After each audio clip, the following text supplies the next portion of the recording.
And obviously a little bit emotional today, and I think back home we'd call this a skunk fight, and we know where the skunk is coming from right now. I do have one comment to make, with all due respect, that it'd be my opinion the greatest character assassination that this nation has ever witnessed, and I know was not in this committee, was the trial and hearing of now Supreme Court Justice Brett Kavanaugh. That's what character assassination really looks like. I think there's viable evidence here that this young lady has a checkered past, and I don't know why anyone would want them in their inner circle. It's clear to me that the controversy surrounding Miss Tracy Stone-Manning's nomination have shown she's not qualified for the job. During this hearing process, I personally asked her many questions and have sent her questions in writing about the $100,000 loan provided to her by the Montana land developer and Democratic donor during her time as a congressional staffer. Senate ethic rules and federal statutes prohibit Senate staff to accept gifts greater than $250, including a loan, unless a waiver is granted. By Ms. Stone-Manning's own admission, she did not consult with Senate ethics about the loan. She did not disclose the loan to the Senate ethics. She did not seek a written determination that the personal friendship exemption applied, and she did not receive a written determination that the personal friendship exemption applied. Unfortunately, Ms. Stone-Manning has also been unable to provide any written documentation of the terms of the loan, the schedule of the payments, the actual payments, or any other relevant documents. We can only rely on her contradictory statements from the hearing and her vague responses to our questions submitted for the record. Many of her answers only lead to further questions about the legality and morality of accepting such a large loan. So we did give Ms. Stone-Manning the question. She sent us back some answers. They were incomplete. The ranking member, Dr. Barrasso, then sent her more questions, and we've yet to hear those back. But if she were here, these are the questions I'd ask her. I can correct that one for you, too, whenever you want me to on the loan. Okay. Number one, why did you receive a 6% interest rate on your loan from Mr. Goldberg when the prevailing interest rate was higher? And why did you not consider this low interest rate to be a gift or a conflict of interest since you were serving as acting state director to a U.S. senator? Number two, how did you think only paying interest annually was not considered a type of preferential treatment? Do you know of any banks that would only require interest payments year after year?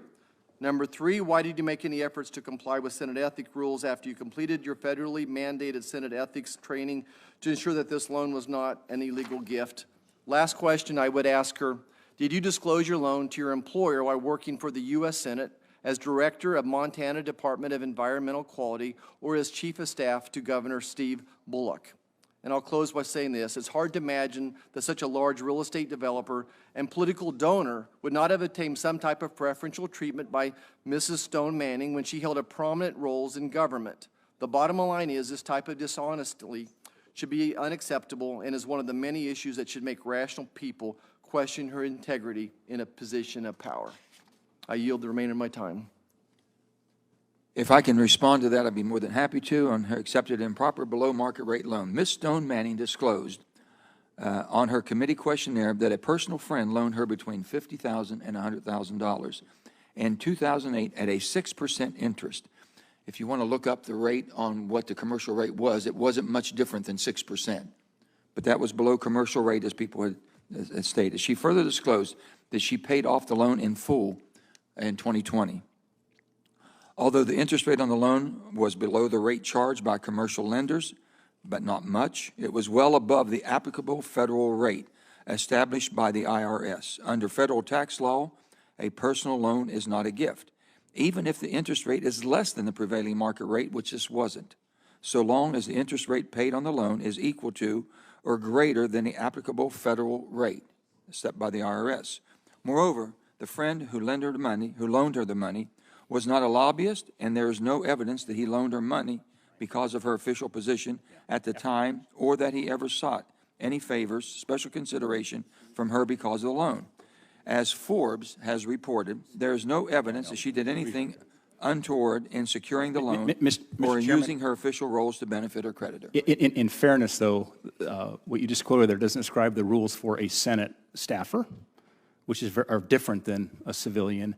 And she was a regional director at that time, by the way, not just a low-level staffer. And second, she paid off the loan. I think this applies to us too, as senators, the applicable federal rate.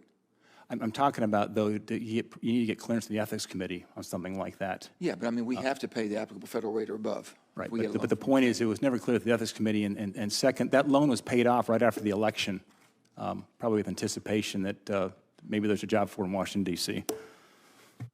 Well, sometimes it took 12 years. Okay, so most loans are longer than that, but you paid it off in 12 years.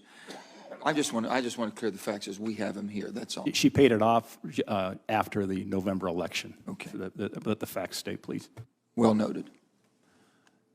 Any other comments by our Democrat colleagues? If not, do we have Senator Murkowski?